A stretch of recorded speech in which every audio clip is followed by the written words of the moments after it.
Hello students, how are you? Today we will discuss integration, which is very important part of mathematical tools for physics.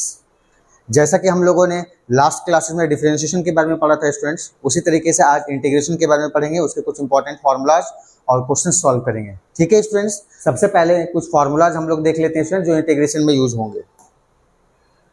देखिए सबसे first formula जो है integration of x raise to power n is equal to x raise to power n plus one divided by n plus one n plus c. C यहाँ पर एक arbitrary constant है।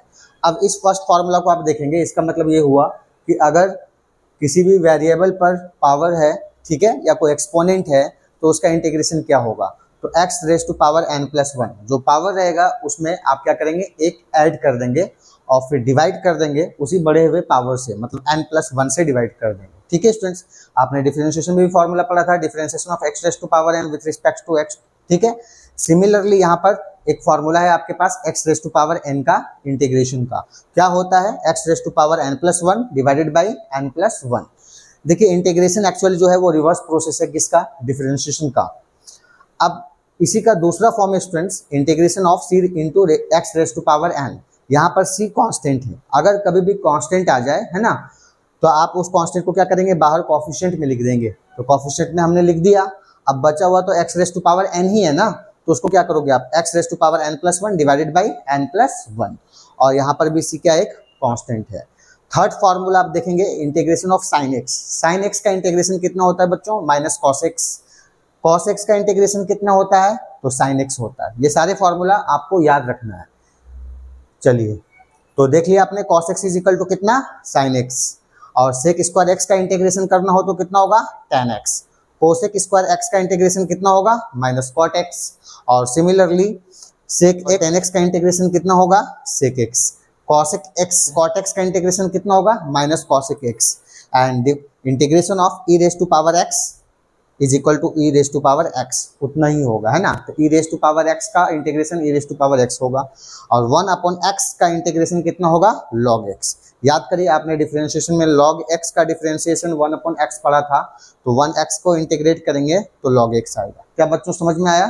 तो ये आपको कम से कम इतने फॉर्मूला हैं जो आपको मैथमेटिकल टूल्स में हेल्पफुल होंगे, और फिजिक्स में इतने में हमारा काम हो जाएगा। ठीक है स्टूडेंट्स, चलिए क्वेश्चंस की तरफ बढ़ते हैं। देखिए एक सिंपल सा क्वेश्चन है, यहाँ पर integration of x cube calculate करना है। ठीक, अब आप बताओ इसे सॉल्व करना है तो सॉल्व कैसे करोगे। सबसे पहले देखो एक्स क्यूब है यहाँ पर और डी एक्स है, तो पावर आप देख लीजिए क्या है, एक्स के ऊपर पावर कितना है, 3 है, तो एक्स लिख दीजिए, और फॉर्मूला क्या है हमारा एन प्लस वन, यहाँ पर पावर 3 है तो 3 प्लस वन लिखना है हमें, 3 प्लस वन, और डिवाइड भी कितना से करोगे आप, 3 प्लस वन से, यहाँ हो जाएगा 3 प्लस वन, और कांस्टेंट आपको लगा देना है।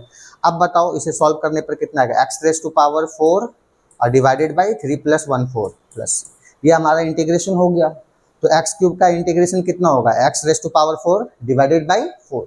तो ये आपने जो फॉर्मूला अभी यूज़ किया है वो कौन सा फॉर्मूला यूज़ किया है, चलो फिर से यहाँ पर देख लो, हाईलाइट कर देता हूँ। X raise to power n d x is equal to होगा x raise to power n plus one divided by n plus one, ये फॉर्मूला आपने यूज़ किया है। क्या बच्चों समझ में आया? जब भी जो पावर रहेगा उस पावर में आपको एक ऐड कर देना है, और फिर उसी एडेड वाले नंबर से नीचे क्या करना है, डिवाइड करना है। अब इसका सेकंड फॉर्म ये है, आपको भी मैंने बताया था, अगर यहाँ पर कोई कांस्टेंट हो तो कांस्टेंट को किस तरीके से डील करते हैं। तो चलिए इस सेकंड क्वेश्चन को देख लीजिए आप। Second question integration of 5 into x raise to power 4 d x. तो कांस्टेंट है बच्चों, तो कांस्टेंट को आप बाहर निकाल दीजिए, तो 5 हो जाएगा into x raise to power 4 d x, ये टर्म हमारा बचा। ठीक है, अब तो ये इस फॉर्म का ही हो गया। ठीक है, अब क्या करोगे आप, 5 लिख दिया आपने इंटू, ठीक है, एक्स रेज टू पावर 4 है, तो आपको क्या बताया, एक्स लिख दीजिए आप, और पावर में एक ऐड करना है, तो क्या करेंगे आप, 4 प्लस 1, और डिवाइड भी कितना से करेंगे, 4 प्लस 1 से, अब प्लस यहाँ पे कांस्टेंट सी लगा दी। ठीक है, अब कितना होगा, 5 into x raise to power 4 plus 1 कितना होगा बच्चों, 5 हो जाएगा, और डिनोमिनेटर में भी हमारा कितना आएगा, 4 प्लस 1 5, ये 5 इस 5 से कैंसिल हो जाएगा, तो आपका फाइनल आंसर कितना है, x raise to power 5 plus c. तो आपने देखा फर्स्ट फार्मूला को हमने किस तरीके से यूज किया है ना।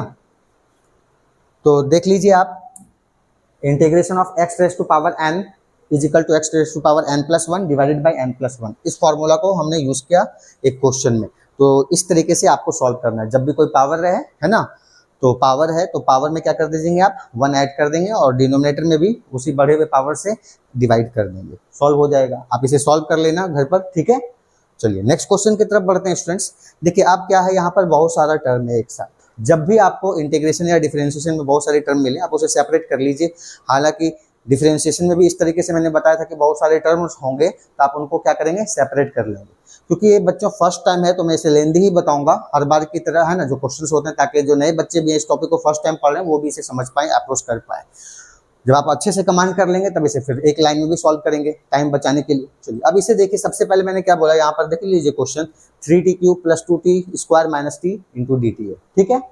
अब क्या है कि इतने टर्म है प्लस में या माइनस में, तो आप इसको क्या कर दीजिएगा, सेपरेट। चलिए सेपरेट करने का पहले क्वेश्चन लिख देते हैं, 3t³ + 2t² - t × dt, ठीक है। अब इसका इंटीग्रेशन करना है तो क्या बताया मैंने, टर्म्स को आप सेपरेट करेंगे। सेपरेट कर लीजिए 3t³, ठीक है, इंटू क्या लिख देंगे, dt। प्लस साइन है तो बच्चों प्लस देंगे आप, माइनस साइन होगा तो माइनस देंगे। फिर क्या है 2t² × dt। उसके बाद फिर से कौन सा टर्म बचा, minus, integration of t × dt। देखिए ये सारा टर्म आपने सेपरेट कर लिया। सेपरेट करने के बाद आपको सिमिलर दिखेगा जो पिछले क्वेश्चन हमने बनाए हैं। देखिए यहाँ पर भी क्या, आप इसे सॉल्व कर लीजिए। 3 कोफिशिएंट में आ जाएगा, है ना, कांस्टेंट था बाहर निकाल दिया, बच क्या गया t³ × dt, प्लस 2 कोफिशिएंट में आ जाएगा, बाहर निकाल दीजिए, फिर बच कौन सा गया टर्म, t² × dt।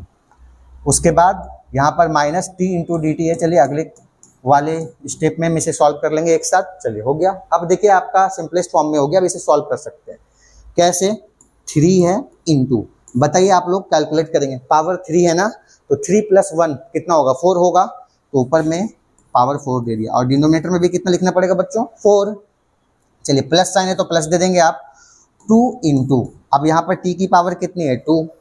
अब जो इंटीग्रेट करेंगे उसके बाद पावर कितना हो जाएगा, n+1 वाला ही फॉर्मूला लगा रहा हूँ, तो 2 + 1 कितना हो जाएगा, 3। यहाँ पर आप कितना लिख देंगे, 3, और डिनोमिनेटर में भी कितना लिखेंगे, 3 माइनस t। देखिए यहाँ पर कुछ नहीं है तो पावर 1 है, ये तो सबको पता है। तो बताइए यहाँ पर कितना हो जाएगा इंटीग्रेशन के बाद, 1 + 1 2, तो लिख दिया हमने 2, और डिवाइडेड बाई कितना 2, और कांस्टेंट एक यूज कर लीजिए +c, ठीक है।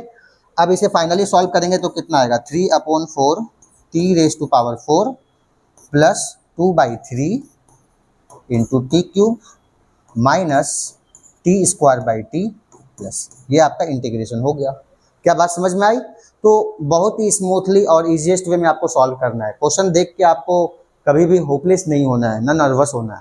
तो आराम से टर्म्स को स्प्लिट कर लीजिए, सेपरेट कर लीजिए। उसके बाद जो आपको कौन सा इंटीग्रेशन का फॉर्मूला यूज होगा या अप्लाई होगा, आप वो अप्लाई करके इजीली सॉल्व कर सकते हैं। क्या बच्चों समझ में आया? इन क्वेश्चंस को आपको प्रैक्टिस भी करनी है ना, सिर्फ देखने से नहीं होगा, इसे बार बार प्रैक्टिस करिए ताकि आपको कमांड हो जाए। चलिए इस तरीके का क्वेश्चन था, आप चाहे तो स्क्रीनशॉट ले सकते हैं, सॉल्व कर लेना बाद में। अब देखिए इस क्वेश्चन को और मैं बता दूं, एक लाइन में बता देता हूं अब, है ना। तो सबसे पहले तो आप एक लाइन में बाद में सॉल्व करेंगे सिंपलेस्ट वे में, लेकिन जिनको भी प्रॉब्लम आए तो आप स्टेप बाय स्टेप सॉल्व कर लेना। डन। चलिए इसको देखो एक लाइन में कैसे सॉल्व करते हैं।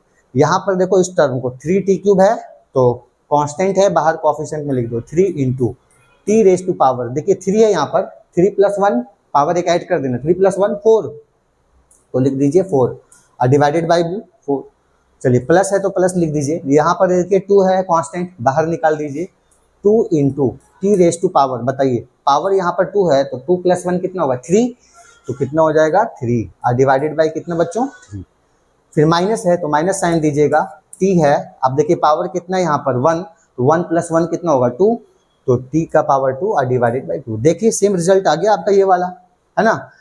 3/4 t⁴ plus 2t³ minus t²/2, plus constant है तो c लगा दीजिए। समझ में आया किस तरीके से आपको इंटीग्रेट करना है ना। अब देखिए फिर से नेक्स्ट क्वेश्चन दिया मैंने, यहाँ पर वही क्वेश्चंस कलेक्ट किए हैं जिनमें स्टूडेंट्स को ज्यादातर कंफ्यूजन होता है ना। कोई फ्रैक्शन देख के डर जाता है, कोई स्क्वायर रूट या क्यूब रूट देखकर डर जाते हैं, तो आपको डरने की जरूरत नहीं है, जो मैंने बताया वही आपको अप्लाई करना है। यहाँ पर देखिए क्या क्वेश्चन है, क्वेश्चन नंबर 4 में क्वेश्चन नोट कर लेते हैं, t⁻² plus 1/t plus 2 dt, ठीक है। नेगेटिव पावर भी आ गया, मैंने इसलिए दिया है ताकि आपको कंफ्यूजन ना हो। तो क्या करा, सबसे पहला रूल टर्म्स को सेपरेट करना है, सेपरेट कर देंगे।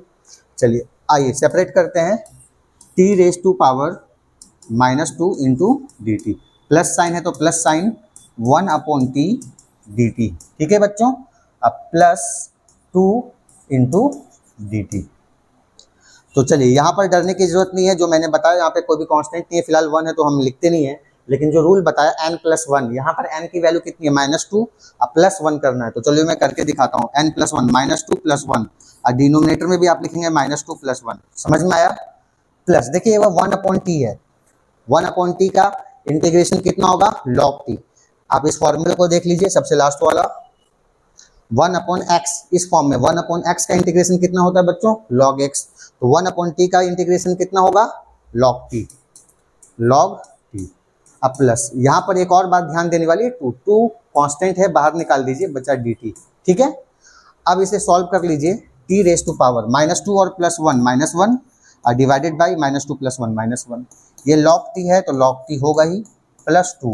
ध्यान रखिए dt है सिर्फ dt, तो dt का इंटीग्रेशन t होगा, यहाँ पर हमने क्या लिख दिया t + c। इसे फर्दर सिंप्लीफाई करेंगे, t रेज टू पावर -1 है तो न्यूमरेटर में साइन माइनस में है, तो डिनोमिनेटर में लेकर चले जाइए, साइन क्या हो जाएगा पॉजिटिव, ये हो जाएगा 1/t और माइनस है, ठीक है, plus log t plus 2t + c, ये आपका इंटीग्रेट हो गया। चलिए मुझे पता है कुछ बच्चों को कन्फ्यूजन हो रहा होगा, तो आपको मैं यहाँ पर बता दूं नोट करके, अब आगे कन्फ्यूज होने की जरूरत नहीं है। देखिए dx सिंपली रहे तो dx का इंटीग्रेशन कितना होगा x, अगर कहीं पर सिर्फ और सिर्फ dt रहे तो dt का इंटीग्रेशन कितना होगा t, मतलब आपको पैटर्न समझा दे रहा हूँ। dz होगा तो सिर्फ dz का इंटीग्रेशन z, अगर dy होता तो dy का इंटीग्रेशन क्या होता y। तो इस तरीके से अगर फॉर्मेट में यहाँ पर dt था तो dt का इंटीग्रेशन क्या होगा t, ये आपको भूलना नहीं है। क्या बात समझ में आए स्टूडेंट्स, ये किस तरीके से आया है, बस उसी फॉर्मूले से आया है, ऐसा नहीं है कि बहुत नई चीज मैंने बता दी, लेकिन आपको अब याद रख लेना है। तो integration of dx x, integration of dt t, integration of dz z, integration of dy y।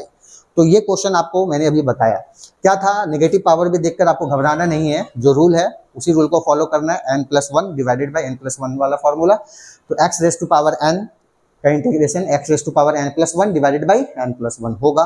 यहाँ पर देख लीजिए t रेज टू पावर -2 था, हमने -2 + 1 कर दिया, डिवाइडेड बाई -2 + 1, प्लस 1/t था तो इसका डायरेक्ट फॉर्मूला है अपने पास, integration of 1/x is equal to log x, तो integration of 1/t is equal to क्या हो जाएगा log t। सेम वेरिएबल के टर्म में आपको आंसर लिखने हैं। देखिए यहाँ पर सारा t था तो यहाँ पर dt है, x रहता तो dx होता, y के टर्म्स होते तो क्या करते dy लिखा जाता। हाँ भाई, तो 2 है, 2 कांस्टेंट था, बाहर निकाल दिया हमने, अब बचा dt और dt का इंटीग्रेशन t। इसको देख लीजिए t रेज टू पावर -2 + 1 -1/-1। इस स्टेप में कुछ बच्चों को क्या होता है कन्फ्यूजन होता है, तो कंफ्यूज होने की जरूरत नहीं है, आप डायरेक्टली वही जो 7, 8, 9 के बेसिक फॉर्मूले से पावर एंड एक्सपोनेंट उसी का यूज करना है ना। तो ये हो गया -1/t plus log t plus 2t plus c, ये क्वेश्चन था, आप इसे भी सॉल्व कर लेंगे, ठीक है बच्चों। और इस पॉइंट को याद रखिएगा, dx का इंटीग्रेशन x होता है, dy का इंटीग्रेशन y होगा, dz का z होगा, dt का t होगा। नेक्स्ट क्वेश्चन आपको दिख रहा होगा, क्वेश्चन जिस तरीके से जिस तरीके से हम लोग आगे बढ़ रहे हैं है ना, तो क्वेश्चंस उसी तरीके का मैंने फॉर्म किया यहाँ पर, जैसे क्वेश्चंस को बच्चों देख के घबरा जाते हैं, पर आपको घबराने की जरूरत नहीं है, बहुत इजीली सॉल्व कर लोगे। यहाँ पर भी 3 टर्म है, तीनों टर्म को आपको क्या करना है सेपरेट कर लेना है। तो चलिए क्वेश्चन लिख देते हैं, √t plus t raise to power 1/t और +1, और यहाँ पे क्या बच्चों तो dt है, ठीक। पहले टर्म को सेपरेट कर लेते हैं, √t into dt plus t raise to power 1/3 और dt और प्लस 1 इंटू dt कर लिया। देखिए जब भी स्क्वायर रूट रहे, क्यूब रूट रहे, उनको आप पावर के फॉर्म में लिख दिया करें। हाँ, अब क्या है यहाँ पर स्क्वायर रूट, इसको क्या लिख सकते हैं हम 1/2 के पावर में, तो t रेज टू पावर कितना हो जाएगा बच्चों 1/t dt। ये जैसे है वैसे ही आप अभी फिलहाल नोट कर लीजिए, 1/3 dt plus 1 into dt, done. अब देखिए यहाँ पर क्या, ये भी x raise to power n का ही फॉर्मेट है, तो x raise to power n का फॉर्मेट है तो वही तो करना है, n+1 कर देना है पावर में। चलिए तो इसको बताइए तो अच्छे से बच्चों, t raise to power n का वैल्यू है 1/2 और +1 आया समझ में। डिनोमिनेटर में भी n+1 लिखना है तो 1/2 + 1, क्लियर है। प्लस ये तो पहले से इसी फॉर्म में x raise to power n के फॉर्म में है, तो n+1 करना है ना, 1/3 + 1, और डिवाइड में भी क्या कर देंगे बच्चों 1/3 + 1। अब यहाँ पर प्लस देखिए dt है तो dt ही आएगा, 1 इंटू dt dt, और dt का इंटीग्रेशन क्या होगा t अच्छे। अब इसे आपको सॉल्व करना है बस। क्या होगा देख लीजिए, टी रेस टू पावर, यहाँ पर एलसीएम लेते हैं बच्चों, जिन्हें नहीं पता है, कभी कभी ऐसा होता है कुछ बच्चे यहाँ पर भी सॉल्व नहीं कर पाते हैं, तो कुछ नहीं है, एलसीएम ले लीजिए। एलसीएम लोगे तो कितना आएगा 2, और उसके बाद सॉल्व करो, 2 + 1 3/2। डिनोमिनेटर में देख लीजिए ये पर भी सिमिलरली प्लस, यहाँ पर टी की पावर आप देख लीजिए 1/3 + 1 एलसीएम लेंगे, है ना, तो 3 + 1 कितना हो जाएगा 4/3, और डिनोमिनेटर में भी कितना आएगा 4/3, और यहाँ तो इंटीग्रेट हो चुका है +t + c। और सिंप्लीफाई करना है तो देख लीजिए यहाँ पर t रेस टू पावर 3/2 है, ये 3/2 है, तो 2 कहाँ चला जाएगा न्यूमरेटर में, तो क्या लिख सकते हैं बताइए, 2/3 t raise to power 3/2। Similarly यहाँ पर 4/3 है, तो 3 न्यूमरेटर में चला जाएगा, क्या हो जाएगा बताइए, 3/4 t रेस टू पावर 4/3, और प्लस t और प्लस c, ये हो गया हमारा इंटीग्रेट। क्या बात समझ में आया बच्चों? तो देख लीजिए आप, √t + t raise to power 1/3 + 1 का हमें इंटीग्रेशन करना था, तो हमने सारे टर्म्स को क्या कर दिया, सेपरेट कर दिया। सेपरेट करने के बाद individually x raise to power n का ही फॉर्मूला अप्लाई किया हमने, उसके बाद सॉल्व कर दिया। यहाँ पर आपको घबराने की जरूरत नहीं है, एलसीएम ले लेंगे, बेसिक से एलसीएम है ना। हालांकि जब मैं बताता हूँ तो देखता हूँ कि बहुत सारे बच्चे यहाँ पे भी सॉल्व नहीं कर पाते हैं, फ्रैक्शंस के एलसीएम में इतनी प्रॉब्लम हो जाती है। तो प्लीज़ आप प्रैक्टिस करें, प्रैक्टिस करने से सारा प्रॉब्लम दूर हो जाएगा।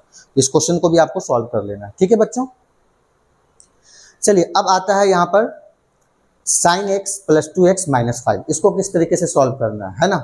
तो इसको सॉल्व करना है, देख लीजिए सबसे पहले टर्म को सेपरेट कर लीजिए, सेपरेट कर ले हम, sin x dx प्लस क्या है बच्चों 2x dx minus 5 dx, separation ही तो करना था, सेपरेट कर लिया।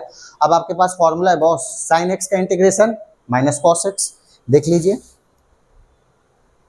sin x अगर है, sin थीटा का इंटीग्रेशन माइनस cos थीटा होता है, तो sin x का integration minus cos x।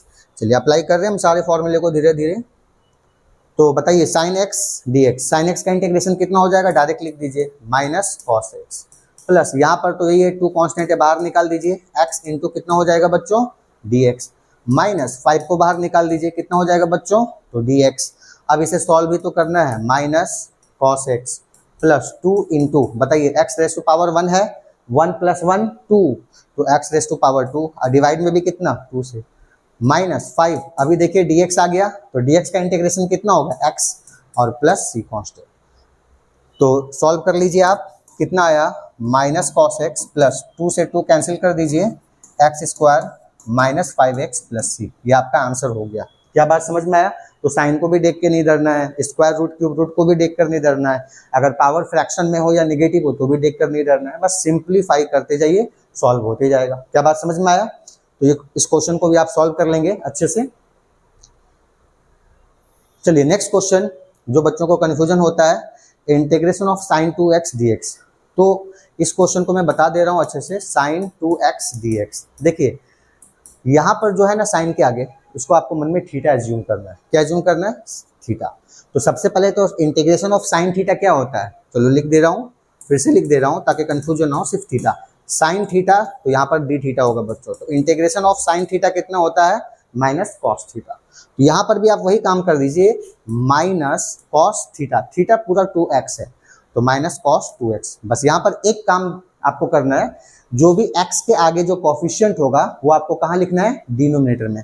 x का कोफिशिएंट बताओ यहाँ पे कितना है, 2, तो ये कितना डिनोमिनेटर में जाएगा 2 लिख देंगे, प्लस c। ये सॉल्व हो गया, ये आंसर है। चलिए एक और क्वेश्चन देख लीजिए, अगर आपको कंफ्यूजन हो रहा है तो अगर यहाँ पर sin 3x होता, ठीक है, तो sin 3x बताओ फटाफट, sin थीटा का minus cos theta, minus cos theta कितना है 3x, और डिनोमिनेटर में कितना जाएगा, ये 3 हो गया सॉल्व, प्लस c। क्या बात समझ में आया? चलिए एक और क्वेश्चन देख लो, अगर चलो तुम बताओ, अगर यहाँ पर cos 2x होता dx, तब क्या करते हैं? तो cos थीटा का इंटीग्रेशन क्या होता है, sin थीटा, तो लिख दीजिए sin थीटा, थीटा यहाँ पर 2x है, डिवाइड क्या करेंगे बच्चों, जो x का कोफिशिएंट है, तो x का कोफिशिएंट कितना है 2 है, तो sin 2x/2, सिंपल था। चलिए सॉल्व कर लीजिए, बहुत ही ईजी है, बस गलती नहीं होना चाहिए। यहाँ पर ध्यान रखिएगा, है ना, x का जो कोफिशिएंट होगा वो आपको डिनोमिनेटर में लिख देना है। हालांकि इसको हम मैथमेटिक्स में सब्स्टिट्यूशन मेथड से भी सॉल्व करते हैं, पर उसकी अभी आपको जरूरत नहीं है। बस आपको मैंने छोटा सा ट्रिक दे दिया कि यहाँ पर जो भी कोएफिशिएंट हो आप उसका क्या करेंगे, डिनोमिनेटर में लिख देंगे। समझ में आया बच्चों? चलिए लिख लीजिए। चलिए नेक्स्ट क्वेश्चन है यहाँ पर क्वेश्चन नंबर 8, इसको भी हम लोग देखते हैं। तो क्वेश्चन नंबर 8 की बात करते हैं। यहाँ पर देखिए integration of e raise to power 2x है। देखिए छोटा सा फॉर्मूला भी आपको बता दूं, e raise to power x dx का इंटीग्रेशन कितना होता है, e raise to power x। अभी फर्स्ट पेज में मैंने आपको फॉर्मूला बताया, इस फॉर्मूला को आप नोट डाउन कर लेंगे। ठीक है बच्चों, देखिए integration of e raise to power x कितना होता है, e raise to power x। तो सॉल्व करते हैं अब हम।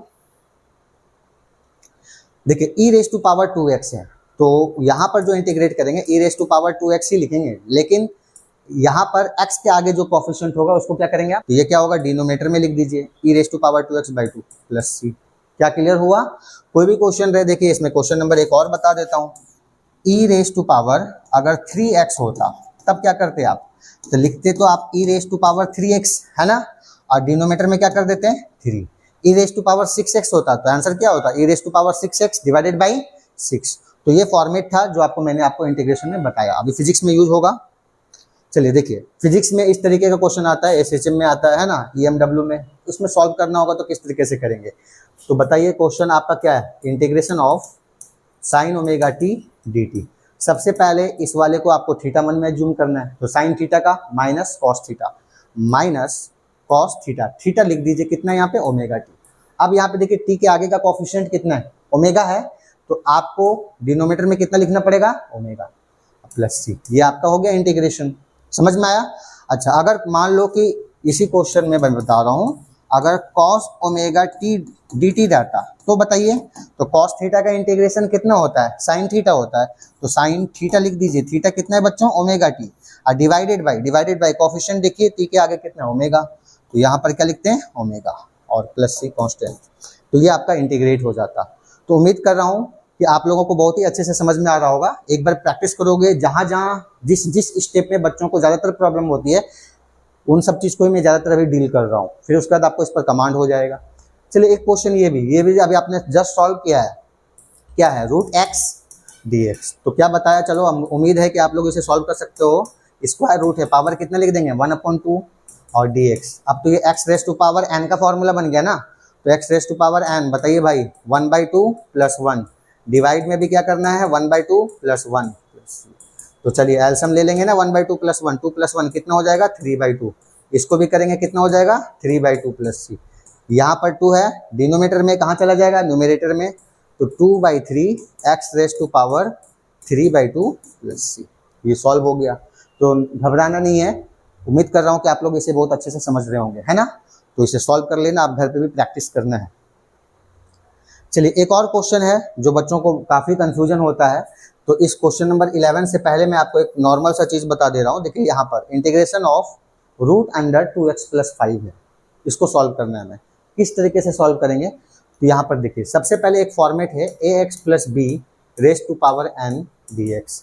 इस तरीके का कोई लीनियर पॉलिनोमियल है और उसकी पावर कितना है, यहाँ पर भी वही काम करना है, इसका इंटीग्रेशन करेंगे आप, तो ax + b की पावर n+1 होगा और डिवाइडेड बाई n+1 होगा। बस कौन सा नया काम करना है, जो याद रखना है आपको, x के जो कोएफिशिएंट हैं आप उसको क्या करेंगे, डिनोमिनेटर में लिखेंगे। x का कोएफिशिएंट कितना है, a, तो आप इसको क्या करेंगे, 1/a इंटू 1/a। ये फॉर्मेट है, ठीक है। अब एक एग्जाम्पल के तौर पे क्वेश्चन दे रहा हूं मैं, मान लो लिख दिया है मैंने 2x + 5 की पावर 3, इसको हमें सॉल्व करना है। तो कैसे सॉल्व करोगे बताओ, ये इस फॉर्मेट में है, तो बहुत इजी क्वेश्चन है। 2x + 5 लिख देंगे आप, और n+1 बच्चों, तो n+1 मतलब क्या है, 3 + 1 ना, तो 3 + 1 4 और डिवाइडेड बाई 4। फिर मैंने आपको क्या बताया कि जो कोएफिशिएंट है उस कोएफिशिएंट को डिनोमिनेटर में मल्टीप्लाई करेंगे, तो कितना है, 1/2, 2 लिख दिया। फाइनल आंसर कितना होगा, 2 4 जा, देखो ये 2 यहाँ से हमने लिखा है ना, 4 2 जा 8, 1/8 2x + 5 raise to power 4 plus c। Solve हो गया।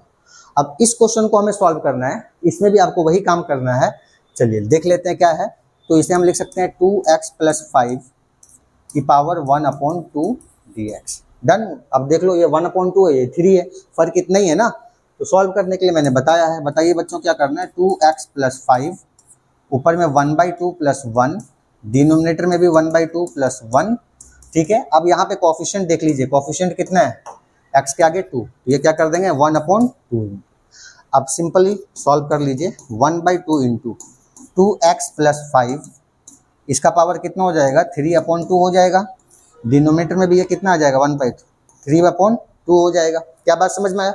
अब इस 2 को कहाँ लेकर जाएंगे, आप ऊपर लेके जाएंगे, तो 2/2 इंटू 2x प्लस 5 की पावर 3/2 से 2 आपका कैंसिल हो गया। डिनोमिनेटर में यहाँ पर कितना है बच्चों 3 है, तो फाइनली आंसर कितना आया बताओ 2x प्लस 5। फाइनली आंसर कितना है बताओ 2x plus 5 raise to power 3/2 divided by 3। तो उम्मीद करता हूँ कि आप लोगों ने ऐसे क्वेश्चंस को सॉल्व करना सीख लिया है। अब आपको क्या करना है स्टूडेंट्स, इसे प्रैक्टिस करना है, ठीक है।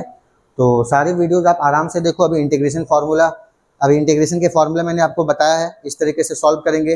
फिजिक्स में इसके कुछ क्वेश्चंस कराऊंगा मैं इस टॉपिक से रिलेटेड।